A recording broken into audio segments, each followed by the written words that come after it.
Juan Carlos Fábrega por el lugar. Y después agradezco la invitación a Alejandro, a Graciela, a Guillermo, Jorge. Siempre es una buena oportunidad tener este tipo de encuentros para hablar de temas que normalmente no se tratan o pasan desapercibidos, como es la agenda internacional y cómo Argentina se inserta en esa misma agenda internacional.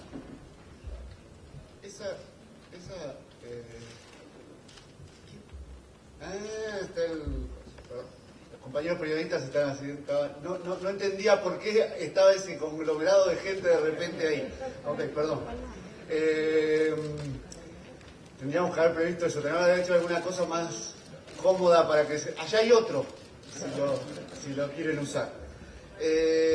Bueno, también agradecer a las palabras y la presencia del señor Martín Cor del Centro Sur.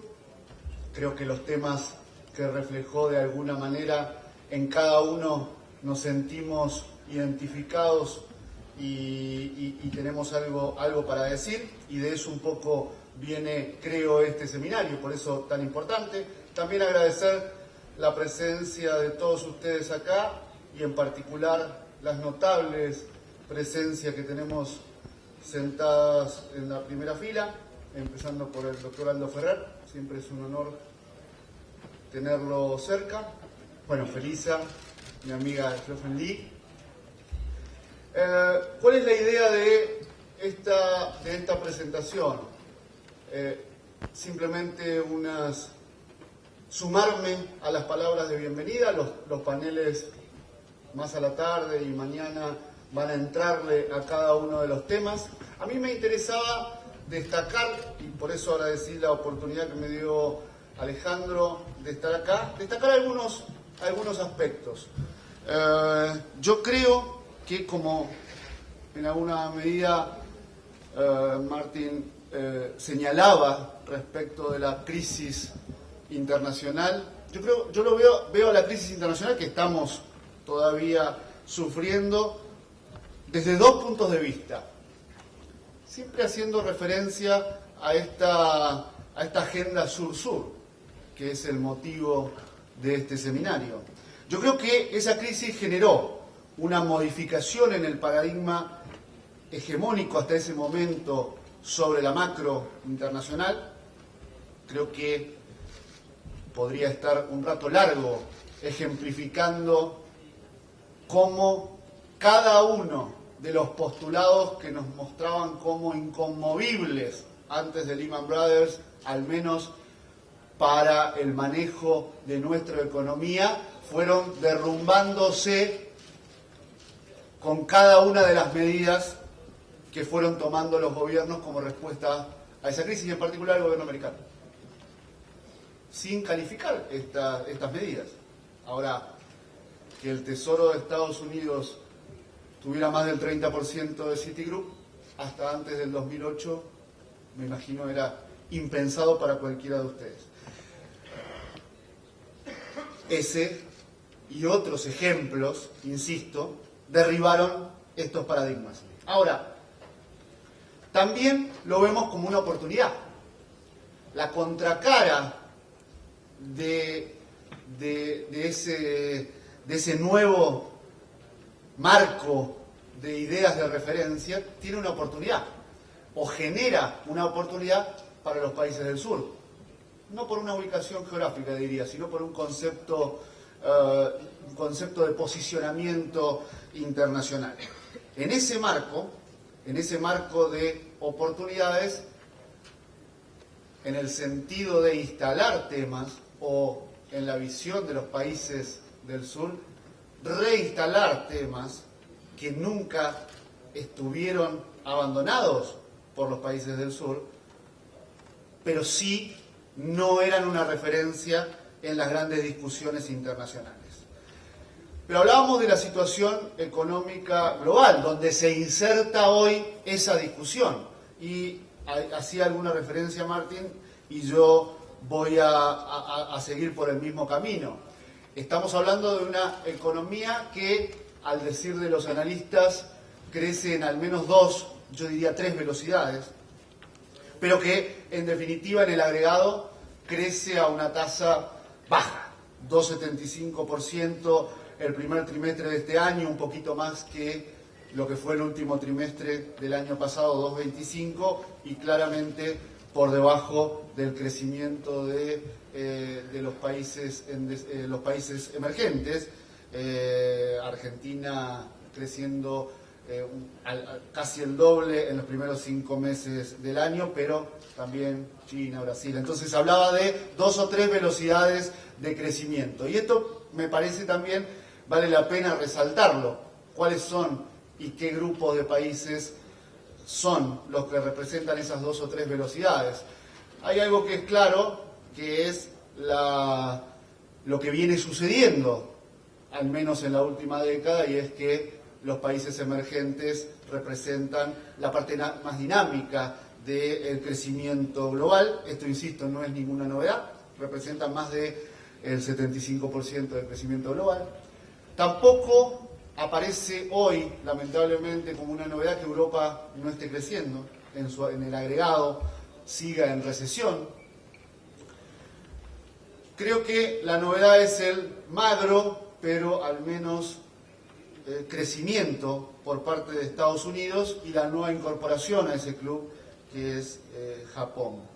Y esto tiene ya una primera referencia respecto de qué está haciendo Japón para integrar a ese grupo de los países avanzados que van creciendo, y la respuesta es muy clara: está haciendo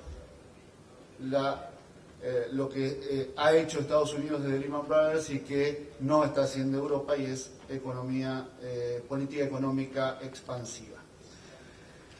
Decía, más allá de estas coyunturas, lo que vemos es un cambio estructural de las relaciones económicas y financieras globales.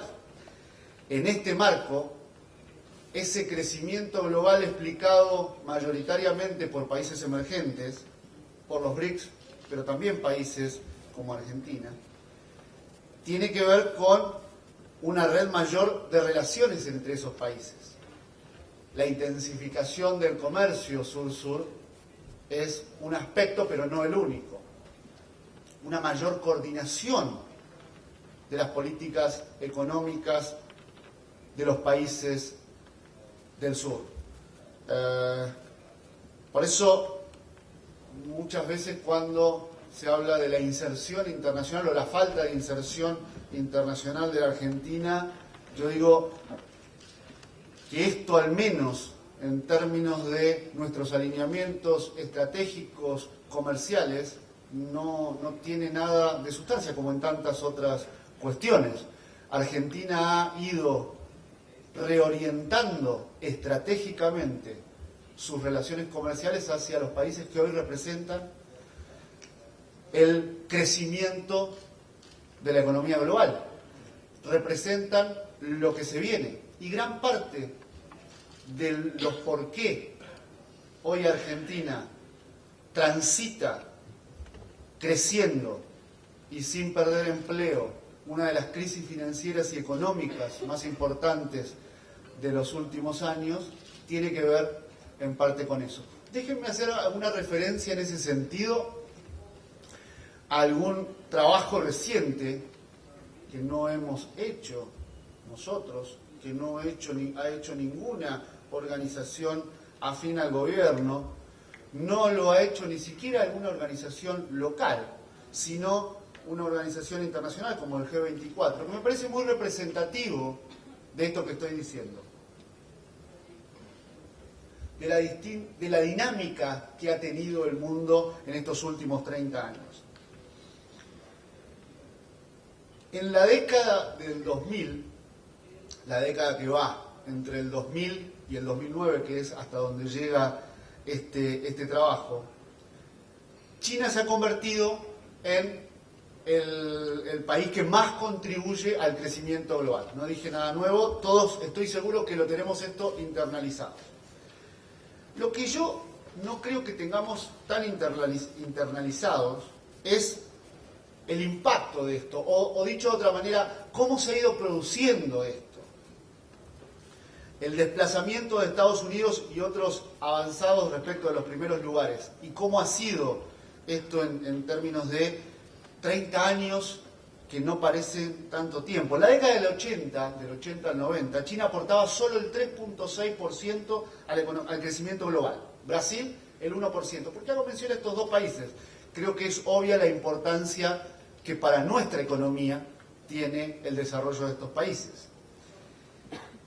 Decía, mientras que en la década del 80, la que va del 80 al 90, China aportaba solo el 3.6% a la economía global, hoy, o dicho mejor, entre el 2000 y el 2009, China pasó a aportar el 25,5% al crecimiento global y Brasil del 1 al 3.1%.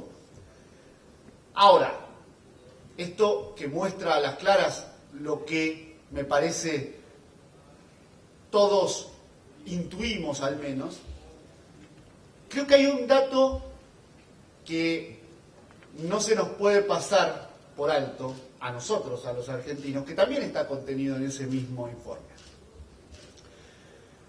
Argentina, durante la década del 80 al 90, creo que es bastante fácil la explicación, no apareció en estos rankings. O sea, Argentina no contribuía, al menos en términos importantes, al crecimiento global. En la década del 90, esto es, entre el 90 y el 2000, Argentina tampoco aparecía en estos rankings, ni apareció en estos rankings. Hago la diferenciación. Del 80 al 90 la explicación es bastante, o la podemos hacer bastante fácil. Del 90 al 2000, Argentina era el alumno directo del consenso de Washington. Sin embargo, su contribución al crecimiento global no era captada por este tipo de informes. Ahora bien, entre el 2000 y el 2009, insisto, entre el 2000 y el 2009, o sea, tomando en consideración aún una de las crisis más tremendas de nuestra historia reciente, como es la del 2001, o sea, considerando la caída del 2001, aún así, Argentina aparece en el puesto número 13. De un ranking que, insisto, en el cual no figuraba. Ahora, esto que ya es representativo, y yo podría decir que si me tomara la libertad de no considerar la caída del 2001 para, de alguna manera, si me permiten, y utilizando el informe, mostrar qué pasó en Argentina entre el 2003 y el 2010, no solamente figuraríamos, sino que estaríamos en los primeros 10 lugares. Ahora,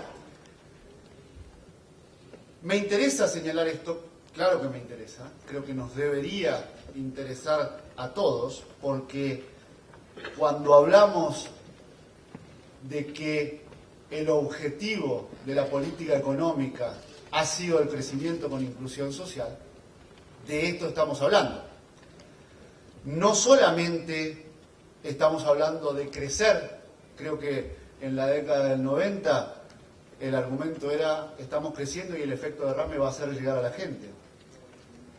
Creo que el paradigma que hemos instalado es el de crecimiento con inclusión.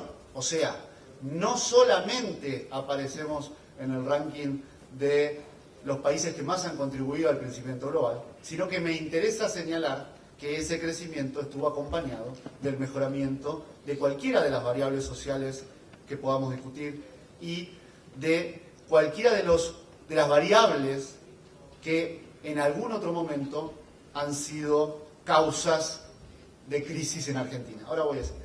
Pero decía que hay las distintas velocidades de crecimiento entre emergentes, entre países centrales. Creo que lo que está detrás, y lo que me interesa señalar, es que son los porqué, o al menos la interpretación que hacemos de los porqués. Y ahí la cuestión del ajuste fiscal automático aplicado en los países centrales y en particular en Europa, creo que es al menos desde mi punto de vista, la más importante, pero una explicación posible.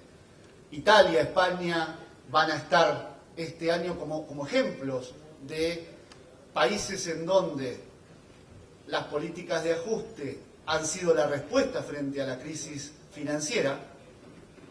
Insisto, crisis financiera que se solventa con dineros del Estado, estados que son para pagar las deudas que se han contraído para salvar al sistema financiero.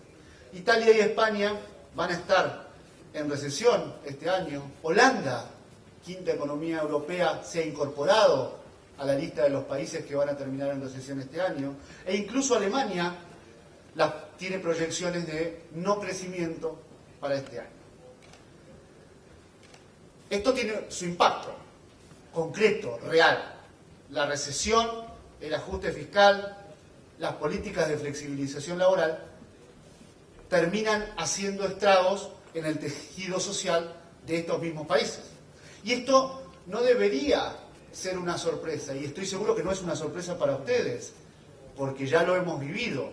Lo ha vivido Asia con la crisis del año 97, lo ha vivido Rusia con la crisis del año 98 y lo ha vivido la Argentina con la crisis del 2001.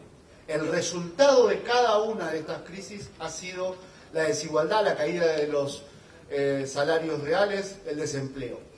Por eso,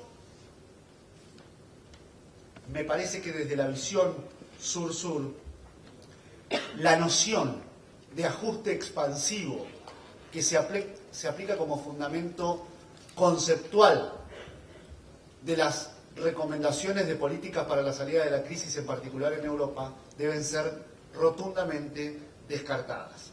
No creemos en el ajuste expansivo. El ajuste es siempre ajuste. El ajuste es siempre enfriar economías, no crecer, desempleo. En contraposición a eso, la agenda del crecimiento y el empleo han sido y deben ser el centro de nuestras políticas internas, pero también de nuestras posiciones en los foros internacionales. Algo de esto mencionaba el señor Corr, yo lo voy a enfatizar.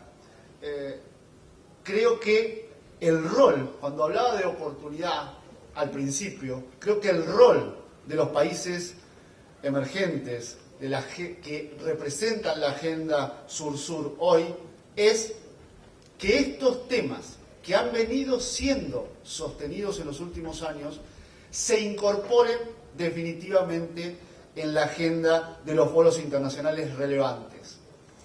Creo en ese sentido y veo con optimismo que las posiciones que la Presidenta ha mantenido en el foro internacional internacional por excelencia, luego de la crisis del 2008, como es el G20, empiezan nuevamente a tener un lugar, y estoy convencido de aquí a la reunión de San Petersburgo en septiembre, van a ser parte importante de esa agenda. El señor Corr también mencionaba la experiencia de Malasia respecto de el cambio del Fondo Monetario. Decía, en realidad no es Malasia la que ha cambiado respecto de los controles de capitales, sino que es el fondo el que ha ido cambiando. Y algo de eso hay.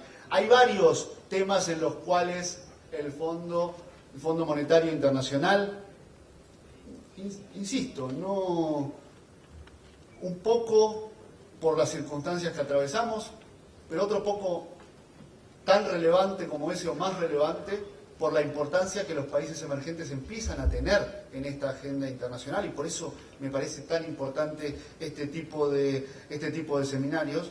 Pero de alguna manera algunos temas han sido incorporados y empezamos a ver algún viraje en algunas posiciones, como el control de capitales, pero también como el ajuste fiscal. Ahora ya se habla de ajuste fiscal calibrado, hablamos de los impactos del ajuste fiscal, la presidenta lo mencionaba el otro día en la bolsa, el impacto. ¿Cuándo nos íbamos a imaginar un informe del Fondo Monetario Internacional que analizara el impacto de los ajustes fiscales en el mediano plazo sobre la distribución del ingreso y llegara a conclusiones tan claras para nosotros, pero difícil de encontrar en esos ámbitos, de que una política fiscal contractiva del 1% del PBI genera un incremento en el índice de Gini de casi el 1% a mediano plazo en 8 años. Creo que esto un poco, de alguna manera, marca las oportunidades de incorporar temas a la agenda.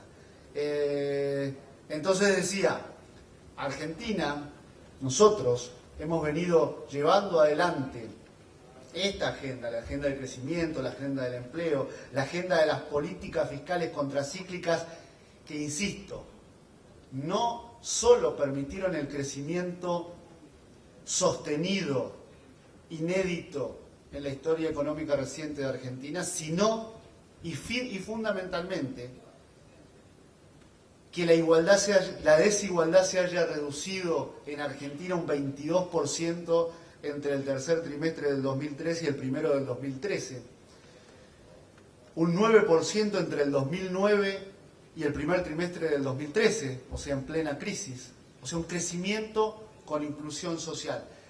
Permitió el desendeudamiento.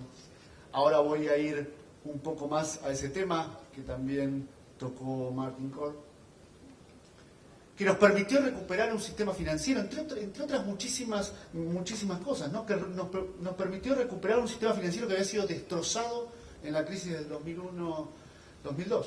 Pero decía, las conclusiones principales de ese informe, y les digo, si las pruebas ácidas que normalmente hacemos son norma en este tipo de informes, yo les puedo asegurar que en este caso fueron recontra ácidas, no fueron pruebas para testear la solidez del sistema financiero. En el caso de Argentina fueron recontra ácidas. Sin embargo, las conclusiones es que nada distinto a lo que hoy nos hemos acostumbrado, pero que no nos debemos olvidar, insisto, de dónde venimos. Generamos durante estos años de decisiones de política económica y gestión de política económica. Insisto, las conclusiones de que el sistema financiero es resistente a shocks externos, que tiene un elevado nivel de capital, altas reservas de liquidez, destacó además la calidad de los activos bancarios, la recuperación de la rentabilidad bancaria, la alta capacidad de enfrentar y responder a escenarios adversos, las importantes mejoras logradas en materia de regulación y supervisión. Digo, insisto, uno puede estar y debemos estar orgullosos de crecer como lo hemos hecho en los últimos años. Ahora, también debemos recordar que ese crecimiento vino acompañado de un montón de transformaciones en la gente, en el sistema financiero, en el Banco Central, en el sistema de jubilaciones, etcétera, etcétera. Por eso, una agenda sur-sur como la que se plantea este seminario es un desafío, insisto, no solamente para modificar la agenda entre nosotros, sino que esto impone la necesidad de que en la nueva agenda global se incorporen y triunfen estas perspectivas. Déjenme muy cortito 2 o 3 ejemplos de lo que estoy hablando, algunos se mencionaron antes, otros no. La coordinación y el desarrollo de inversión en infraestructura, por ejemplo. Un tema que hemos que hemos empujado fuertemente, junto con Indonesia, con India, con Brasil, en el marco del G20. Incorporar la necesidad de inversión en infraestructura dentro de la agenda internacional y la coordinación. mirando o teniendo en consideración el impacto que sobre empleo, que sobre actividad, sobre mejoramiento, sobre inclusión tiene la infraestructura. Esto también lo trabajamos con los compañeros en la UNASUR, también lo hemos trabajado mucho en la CEPAL, digo, en la región. Hay mucho sobre integración. Ahora, ¿cuál es el desafío en este tema, como en cualquiera de los que voy a hacer mención? Son poquitos. Que esto puede derivar en profundizar las diferencias o los problemas que han aquejado a nuestra región durante años y años. O sea, uno puede plantearse el debate de la inversión en infraestructura en la agenda internacional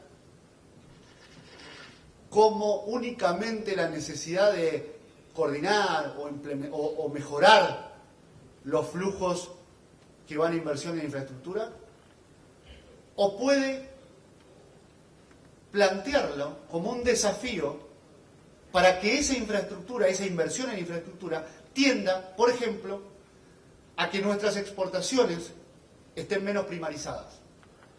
Un flagelo de nuestra región. Digo, uno lo puede plantear únicamente, queremos crecer y vamos a crecer y el efecto derrame ya llegará. O necesitamos más capitales para inversión porque los déficits de infraestructura. Ahora, ¿para qué? ¿Para transformar la matriz de exportaciones de un país? ¿O para profundizar el modelo que por tantos años ha venido? Y bueno, otro de los ejemplos en los cuales Argentina puede mostrar en los últimos años los resultados de las decisiones, de la visión estratégica hacia dónde tenemos que ir. Argentina es uno de los pocos países de la región que ha mejorado en términos de primarización de sus exportaciones. O sea, sus exportaciones son hoy menos del sector primario que en el pasado. Por eso, lo que, en este tema como en tantos otros, el crecimiento, el empleo, como hacía mención antes respecto de ponerlo en el centro de la agenda internacional, yo recuerdo en ese sentido la presidenta en el año 2008, en noviembre del 2008, primera reunión presidencial del G20, habló del rostro social de la crisis. Creo que la consistencia entre lo que se dice adentro, lo que se hace adentro y lo que se dice afuera y lo que se apoya afuera es fundamental. Creo en ese sentido que el G20, que en algún momento al principio de la crisis abrazó una agenda de fuerte corte neokeynesiano, de fuerte coordinación de estímulo a la economía, hoy en algún momento pasó a la visión más tradicional de hay que ver cómo salimos de esta, preocupémonos por la consolidación fiscal, y hoy está en un momento de definiciones. Por eso es tan importante la reunión de septiembre en San Petersburgo, de hacia dónde vamos. En ese sentido, una digresión. Graciela hablaba de, ¿puede la Argentina sola, frente a este marco de crisis internacional y donde, como decía al principio, solo pocos países crecen, Europa en recesión, países como Estados Unidos y Japón creciendo muy poco? ¿Puede la Argentina sola? Yo diría, ¿puede la región sola? Había una anécdota. En la última reunión de ministros del G20, esa misma pregunta la hizo Estados Unidos a sus colegas de Europa, diciendo básicamente, y China, ¿no? Diciendo básicamente, señores, nosotros estamos en una senda de crecimiento, modesta, pero en una senda de crecimiento. Ahora, nosotros solos no podemos. ¿Qué van a hacer ustedes para crecer? Yo creo que ese mismo es el sentido de nuestra posición. Cuando digo nuestra, digo esta agenda sur-sur. nosotros estamos contribuyendo fuertemente a sostener el crecimiento global. Ahora, los países emergentes solos no pueden. Necesitamos que ese crecimiento esté coordinado con el resto de los países y en particular con los países avanzados. En este momento, con Europa. Creo, en ese sentido, que el desafío para esa agenda es desde la Agenda Sur-Sur incorporar, o diría reincorporar al crecimiento, al empleo como el objetivo de la política económica en todo el mundo. En ese sentido, creo que es importante mencionar que lo que ha sido una bandera de la Agenda Sur-Sur, que es el empleo como objetivo de política, va a tener un reflejo concreto en Argentina, su posicionamiento en el G20, va a tener un reflejo concreto en el seminario que vamos a organizar aquí en Argentina en noviembre, junto al Ministro de Trabajo, junto a la Cancillería, y que va de alguna manera a hacer de pivot para que el tema del empleo se incorpore definitivamente en la agenda de los organismos internacionales. Otro de los ejemplos, muy cortito, la nueva arquitectura financiera internacional, ejemplos de la agenda Sur-Sur y las oportunidades que se abren. Cuando hablamos de nueva arquitectura financiera internacional, podemos hablar de la regulación de los derivados, la regulación de los bancos muy grandes para caer, etcétera, etcétera. Ahora también debemos hablar, y ese es desde nuestro punto de vista uno de los temas de esta agenda, debemos hablar de deuda, debemos hablar de calificación de deuda, debemos hablar de las calificadoras, debemos hablar del desendeudamiento. ¿Por qué digo esto? Porque detrás de esta crisis hubo una crisis de deuda. Parece hoy perdida en el tiempo. Y detrás de esa crisis de deuda hubo un problema de calificación. Podemos tomar dos posiciones distintas respecto de qué hacemos con las calificadoras. Lo hago muy cortito. ¿Qué hacemos con las calificadoras? ¿Cambiamos algo para que nada cambie? ¿O intentamos de alguna manera encontrar una forma de mejorar lo que hoy claramente no sirve? Una vez más, y creo debe ser parte de la agenda Sur-Sur y de nuestras posiciones afuera, la Argentina se decidió por hacer algo que cambie, que mejore, que transforme esto que fue un problema y estuvo dentro de las causas de la crisis del 2008. Y por eso con Alejandro estamos trabajando muy fuerte con la nueva ley de mercado de capitales en un nuevo sistema de calificación de deuda que incorpore, lo cual es la norma, que incorpore a nuevos jugadores y en este caso a las universidades.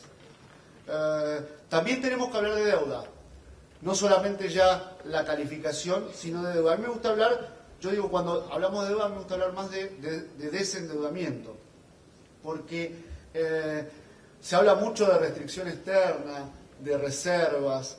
A mí me gusta en ese sentido hablar de el proceso de desendeudamiento que ha tenido Argentina en estos últimos años. No voy a hacer demasiado hincapié en esto y de aportarles datos que ustedes ya conocen. Solamente quiero marcarlo como un ejemplo de cómo posicionarse en esta agenda Sur-Sur. Uno puede, de alguna manera, Martin Korn lo mencionaba, la reestructuración de deuda de Argentina, uno puede posicionarse respecto del desendeudamiento, del tema de la deuda y hacer una salida como las propuestas en Europa frente a la crisis de deuda. Esto es una refinanciación sin demasiados heridos en el sistema financiero, seguir pagando y cada vez más intereses, pero ganar tiempo, o puede ir en un esquema como el que implementó Argentina en el 2005 y después completó en el 2010. Puede cancelar su deuda con el fondo, puede transformar su situación respecto de los acreedores, de sus acreedores internacionales, y llegar a los resultados que hoy tiene. Entonces, insisto, cuando hablamos de restricción externa, de reservas de dólares, yo quiero mencionar que Argentina hoy debe en dólares, o sea, en moneda extranjera a acreedores privados, menos del 10% de su PBI. Y luego del pago que vamos a hacer en septiembre, va a estar más cerca del 8% del PBI que del 10% del PBI. Y no solo eso, estamos hablando de stock de deuda. Esa deuda está perfilada a 12 años. No se debe toda este año, el año que viene. Tiene un perfil de vencimiento promedio de 12 años, cuando en el 2003 era de menos de la mitad. Cuando hablamos de deuda también hay que hablar de fondos buitre, de cuál es su lugar en el mundo, de cuáles son las oportunidades que la arquitectura financiera internacional le da a los fondos buitre para incidir en el resultado o en la conclusión de los procesos de reestructuración de deuda. ¿Y qué hacemos desde los países que hemos sufrido las consecuencias de los procesos de reestructuración de deuda por decisiones que se han tomado en esos propios países en el pasado, pero por lo que sea hemos tenido que pasar por los procesos de reestructuración de deuda que no son gratos para ningún país? Y hoy sufrimos las consecuencias de que, pese a tener un proceso de reestructuración inéditamente exitoso a nivel internacional, todavía tenemos que lidiar con estos fondos buitres que aprovechan paraísos fiscales para afincarse o sistemas judiciales que no tienen o no prevén mecanismos de resolución de este tipo de controversia y les permiten tratar de incidir en esos resultados, perjudicando, en este caso, en el caso de Argentina, al 93% de los acreedores que participaron de ese proceso. Y por eso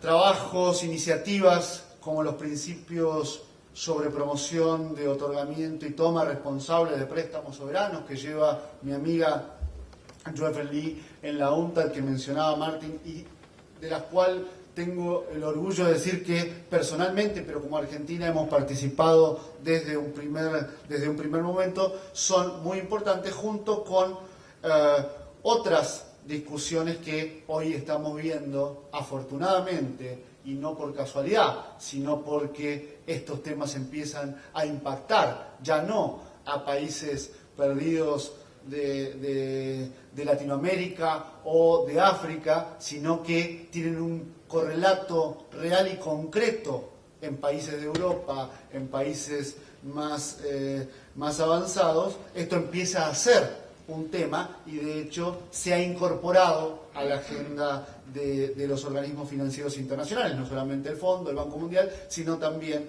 el G20. Y finalmente los acuerdos financieros regionales, que me interesa señalar como aspectos de sino ejemplos de esta agenda sur-sur. El Banco del Sur se mencionaba también. Creo que es un ejemplo más del posicionamiento que los países incorporados a la agenda sur-sur tienen que hacer respecto en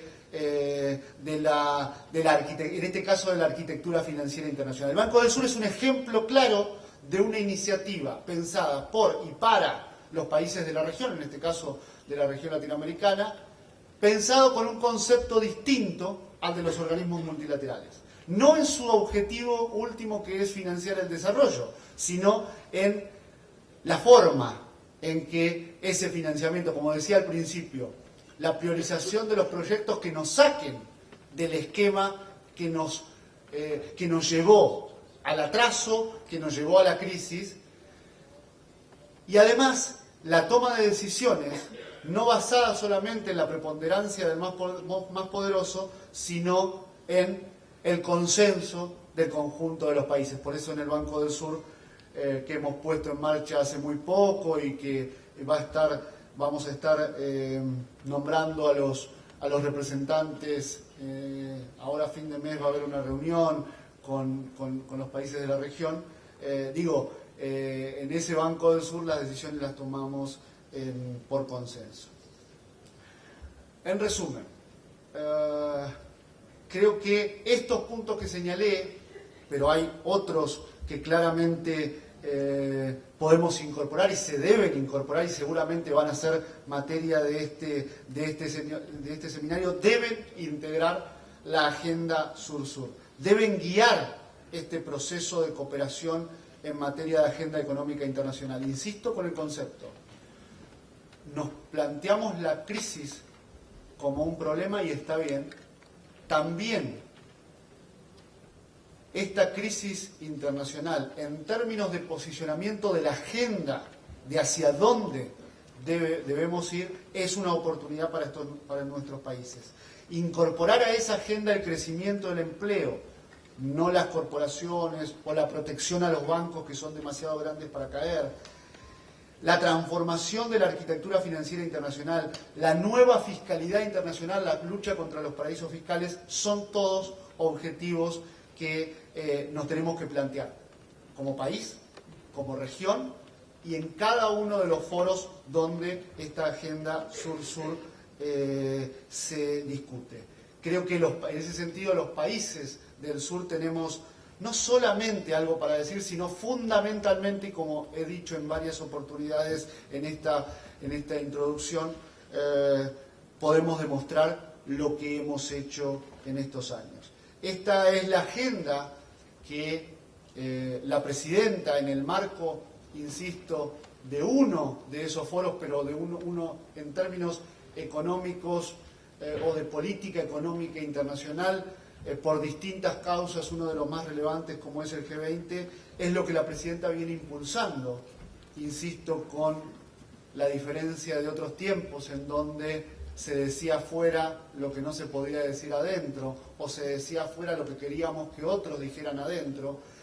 En este caso, la presidenta ha venido sosteniendo estas ideas que son las políticas rectoras de este modelo político, de este proyecto político, de este modelo económico, ha venido sosteniendo en esos foros internacionales las mismas cosas que todos los días y en cada uno de los ámbitos se van decidiendo, y fundamentalmente, no solamente tomando las decisiones de política que mejor representan el interés de los argentinos, sino fundamentalmente llevándolas adelante. Por eso, creo que este seminario y todas estas reuniones donde estos temas los pongamos sobre la mesa son muy importantes. Agradezco nuevamente la invitación y quedo a disposición para volver a venir cada vez que sea necesario. Muchas gracias.